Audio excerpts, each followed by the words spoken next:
할렐루야 중등부 친구 여러분 반갑습니다. 이번 주 추위가 정말 어마어마했죠. 다음 주에는 그래도 날이 풀린다고 하니까 그때까지 여러분 건강관리 잘 할 수 있기를 바랍니다. 지난주에 이어서 계속해서 우리 신입생들 함께 예배를 드리게 했는데요. 다시 한번 우리 예비 중학생들 격하게 환영합니다. 여러분들이 잘 빨리 적응할 수 있도록 선생님들과 선배들 그리고 목사님이 최선을 다해서 돕도록 하겠습니다. 우리 함께 이 시간 사도신경으로 우리의 신앙을 고백하도록 하겠습니다.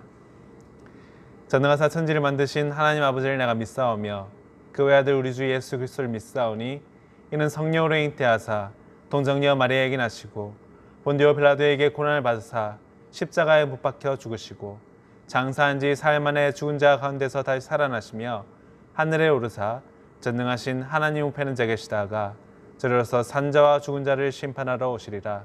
성령을 믿사오며 거룩한 공예와 성도가 서로 교통하는 것과 죄를 사하여 주시는 것과 몸이 되어 사는 것과 영원히 사는 것을 믿사옵나이다. 아멘. 이 시간 함께 나눌 말씀은 마태복음 말씀입니다. 마태복음 18장 1절에서 10절 말씀. 마태복음 18장 1절에서 10절 말씀 함께 읽도록 하겠습니다. 그때 제자들이 예수께 나와 가로되 천국에서는 누가 크니이까? 예수께서 한 어린아이를 불러 저희 가운데 세우시고 가라사대 진실로 너희에게 이르노니 너희가 돌이켜 어린아이들과 같이 되지 아니하면 결단코 천국에 들어가지 못하리라. 그러므로 누구든지 이 어린아이와 같이 자기를 낮추는 그 이가 천국에서 큰 자니라.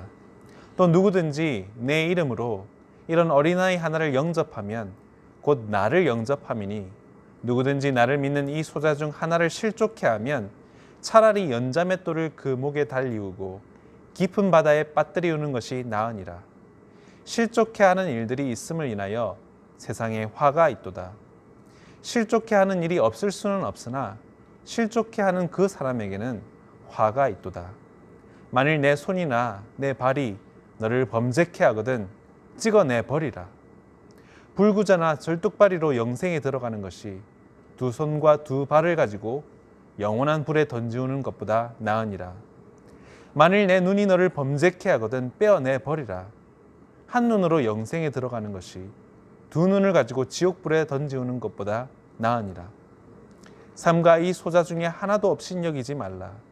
너희에게 말하노니 저희 천사들이 하늘에서 하늘에 계신 내 아버지의 얼굴을 항상 배웠느니라. 아멘. 지난해 10월 13일 양부모의 학대로 생후 16개월 만에 세상을 떠난 아이가 있었습니다. 그 아이의 이름은 정인이었습니다. 친부모에게 받지 못한 사랑을 입양된 가정에서는 받았어야 할 정인이는 장기간의 구타와 학대로 인한 그 장기 파열로 인해서 생긴 출혈로 인하여서 결국 사망하고 말았습니다.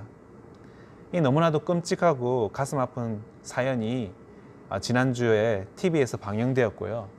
수많은 사람들이 이 정인이의 이야기를 알게 되고는 슬퍼하고 분노하였습니다. 사실 연초부터 좋은 일이 아니라 이렇게 슬픈 일로 시작되는 것이 참 마음이 무거운데요. 더 마음을 무겁게 하는 것은 이 정인이를 학대한 이 양부모와 또 이를 방치하고 외면했던 주위 사람들이 기독교인이었고 심지어는 목사와 목사 사모들이었다는 것이 더욱더 충격적으로 와닿습니다. 그 에피소드 중에서 가장 부끄러웠던 부분은요.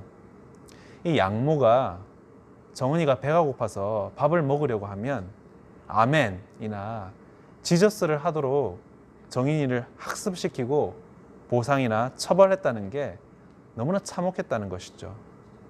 그런데 이렇게 정인이처럼 가정에서 학대받는 어린아이들이 1년간 3만 명에 육박한다고 합니다. 이렇게 많은 아이들이 받는 학대는 또 여러 형태를 띠고 있는데요. 물리적인 학대는 때리거나 또 물거나 흔들거나 목 조르거나 발로 차거나 화상을 입힌다든지 물건을 던지는 행위들이 있고요. 심리적 학대도 절대 물리적 학대에 못지 않습니다. 소리 지른다든지 도발한다든지 냉대한다든지 비난한다든지 윽박지르거나 무시하거나 못살게 굴고 욕하고 또 차별하는 것도 명백한 학대인 것이죠. 근데 이렇게 물리적 학대나 또 심리적 학대 같이 드러나는 학대 말고도 드러나지는 않지만 또 다른 형태의 학대가 있습니다. 그게 뭐냐면 아이들을 무방비 상태로 방치하는 것이죠. 가장 기본적인 그런 필요인 의식주를 제공하지 않는 것은 물론이요, 끊임없이 외부의 위험에 노출시키는 것들이 바로 이러한 것들입니다. 이렇게 방치되고 외면한 아이들이 정서적으로 어떻게 온전하게 자랄 수 있겠어요. 그래서 미성년 범죄의 원인 1위가 아니나 다를까 양육 환경의 부재였습니다. 이 책임감 없는 부모님들의 잘못된 양육으로 그 아이들이 피해자가 되고 그 피해자들이 또 부모가 되어서 또 그대로 가해자가 되는 그런 악순환이 계속해서 반복되는 것이죠. 아이들을 배려하지 않고 고려하지 않는 이러한 양식과 행동들에 대해서 우리가 읽는 성경은 뭐라고 말씀하고 있을까요? 여러분, 우리가 잘 알듯이 우리 예수님은 사랑의 하나님이십니다. 죽으시기까지 우리를 사랑하셔서 우리를 대신하여서 십자가에 못 박히시기까지 하셨죠. 또 어떠셨습니까? 늘 병자들을 불쌍히 여기셔서 그냥 지나치지 못하시는 분이 사랑과 자비가 많으신 우리 예수님이셨잖아요. 그런데 그런 주님께서 화를 내시는 일이 성경에 그렇게 자주 기록되어 있지는 않지만 딱 2번 화가 나셨는데 그 화가 머리 끝까지 나신 일이 있으셨어요. 그 중에 한 번이 언제 화가 나셨냐면 바로 어린아이들이 예수님께 나아오려고 할 때 제자들이 그렇게 나아오는 어린아이들을 꾸짖어서 내쫓아낼 때, 그때 우리 예수님께서 화가 머리 끝까지 나셨다고 성경은 기록하고 있습니다. 얼마나 화가 나셨냐면 분노로 제자들에게 부들부들 떨시면서 이렇게 말씀하셨어요. 어린아이들이 내게 오는 것을 막지 말라. 하나님의 나라가 어린아이들의 것이니라 라고 말씀하셨다는 것이죠. 그런데 그걸로도 분이 풀리시지 않으셨는지 또 뭐라고 말씀하셨냐면 이런 아이들과 같지 않고서는 하나님 나라에 들어가지 못할 것이니라 라고 쐐기를 박으셨어요. 이렇게 예수님께서 분노하시고 화내시기 전에 그럼 애초에 제자들은 왜 아이들을 예수님 근처로 오지 못하도록 쫓아내고 막았을까요? 그건 제자들이 아이들이 예수님께 그렇게 중요하지 않다고 여겼기 때문이었어요. 어른들 계시는 자리에 아이들이 함부로 끼어드는 게 아니라고 생각했기 때문에 제자들이 그렇게 행동했다는 것이죠. 근데 이에 대한 예수님의 반응은 어땠어요? 아주 확실했어요. 그게 아니라는 거죠. 아이들이 안 중요한 것이 아니라 가장 중요하고 최우선순위라는 것이죠. 사실 이건 좀 의외일 수 있어요. 왜냐하면 우리가 있는 이 한국은 또 외국에 비해서 더 장유유서라고 하죠. 훨씬 더 유교적인 유산이 강해서 연장자에 대해서 더 대우하고 더 높게 보고 있잖아요. 그런데 여러분, 어른들만 그런 것 같죠? 안 그래요. 사실 여러분도 크게 다르지 않다는 거죠. 본인보다 어린 사람들에게 자연스럽게 쉽게 대하고 함부로 대한다는 것이죠.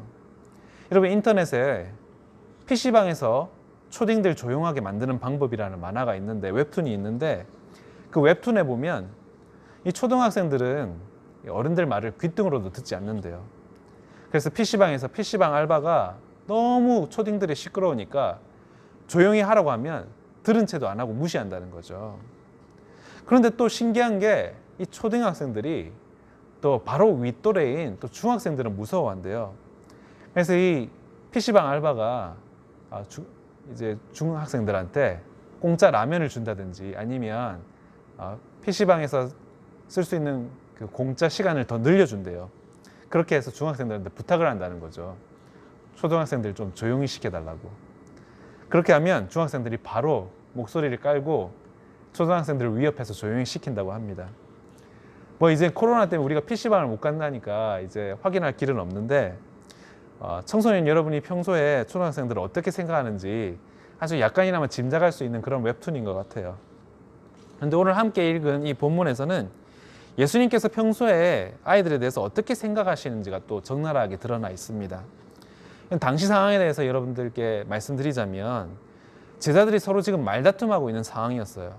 뭐에 대해서 말다툼하고 있었냐면 서로 누가 더 큰지, 누가 더 높은지, 누가 더 중요하고 누가 더 예수님께 좀 더 중요하게 생각되어지는지에 대해서 서로 막 다투고 있었다는 거죠.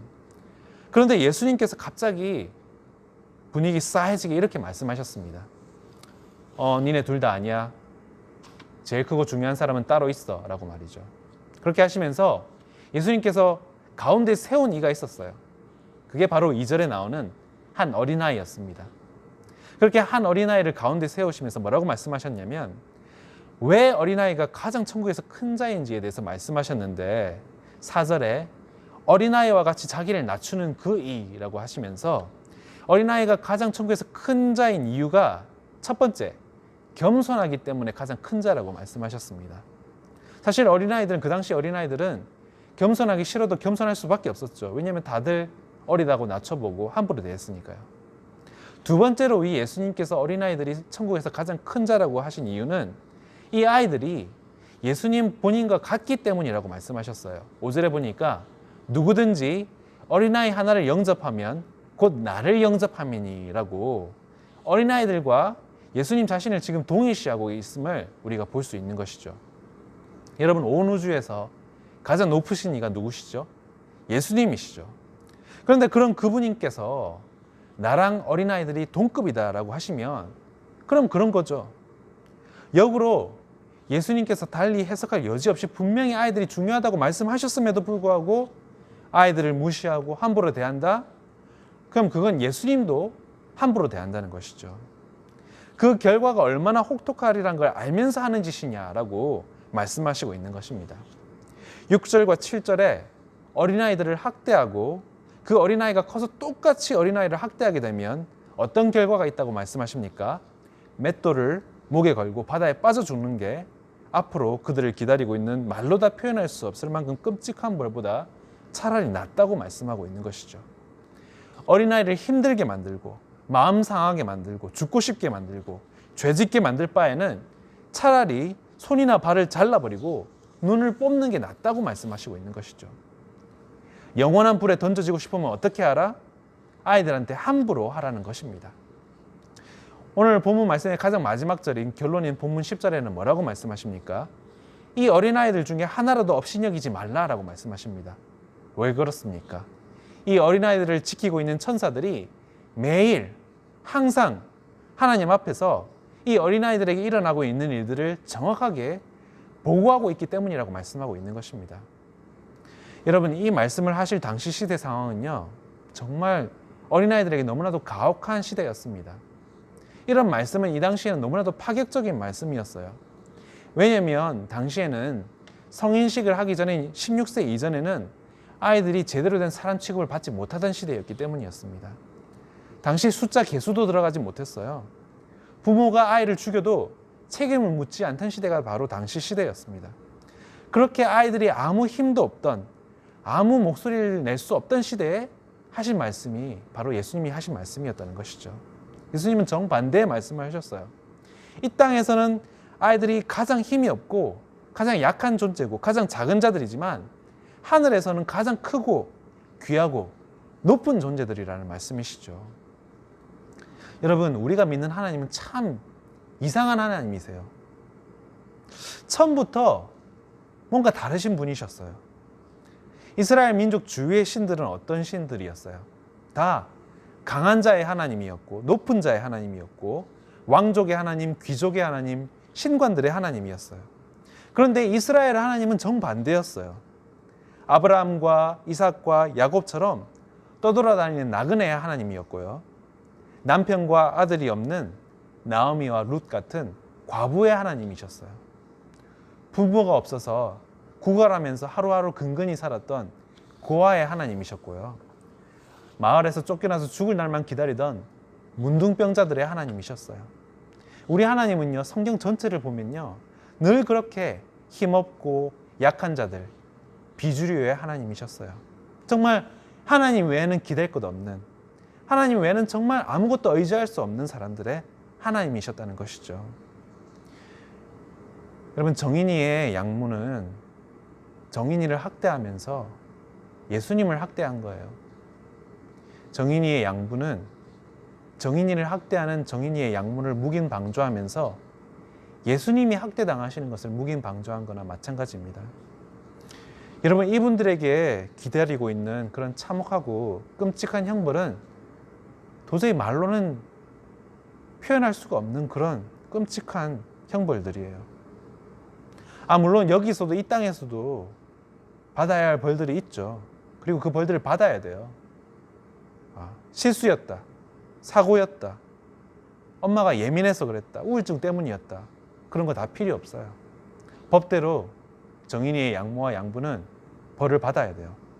그런데 목사님은 이 정인이의 양부와 양모에게 기다리고 있는 하나님이 직접 주실 벌이 더 소름 끼치고 무섭다는 것을 여러분에게 말씀드리고 싶습니다.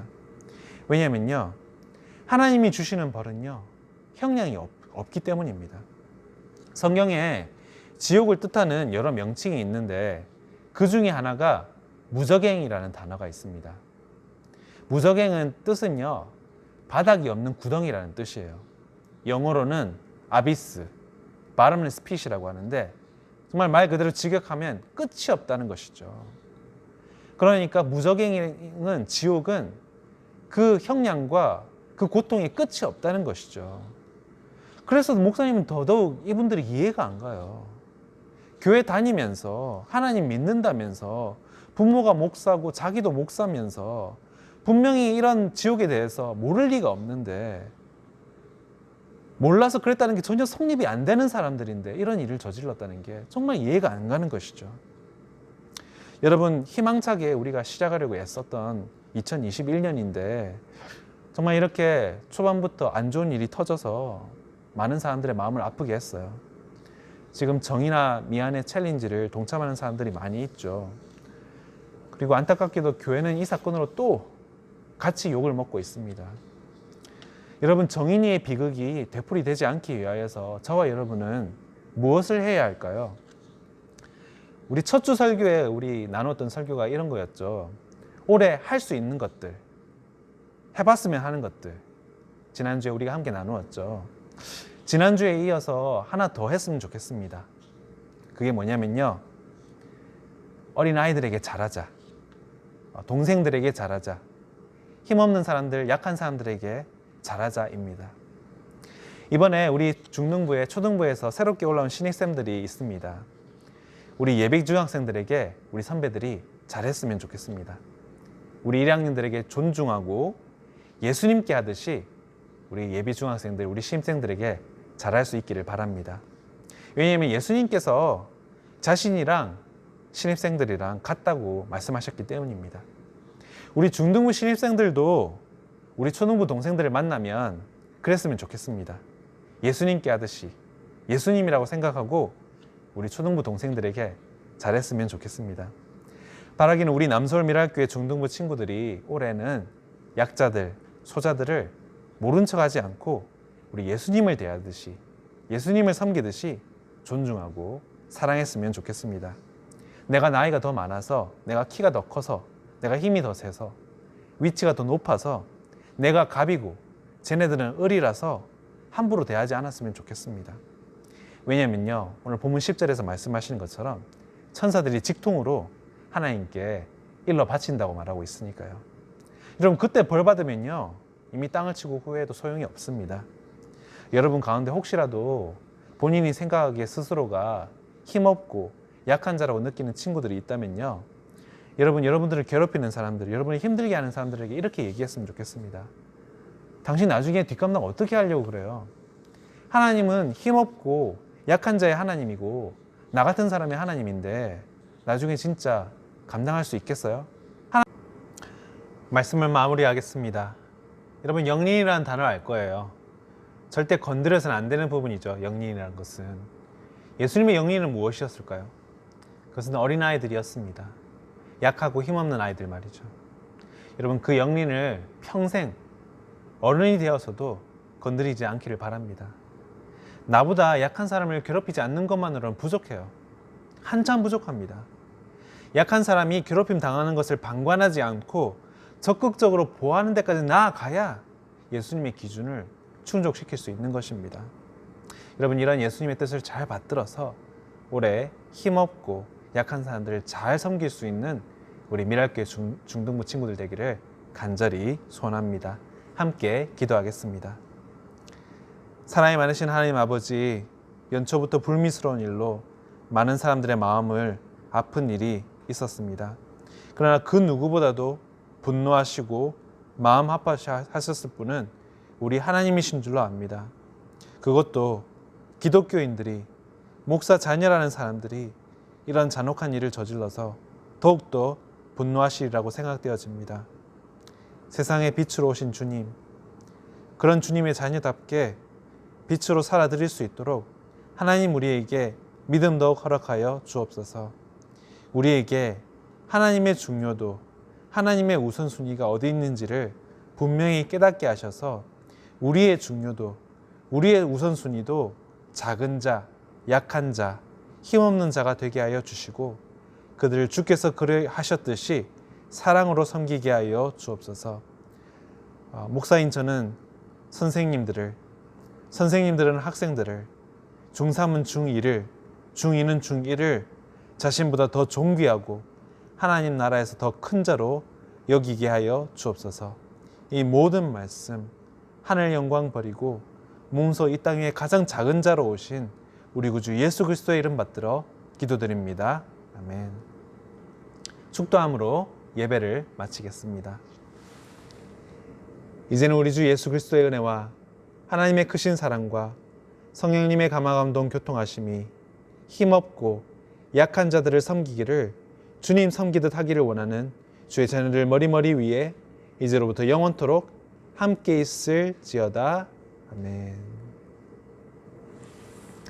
할렐루야. 우리 친구들 다음 주에 다시 만날 때까지 건강하고 늘 화이팅입니다. 바이.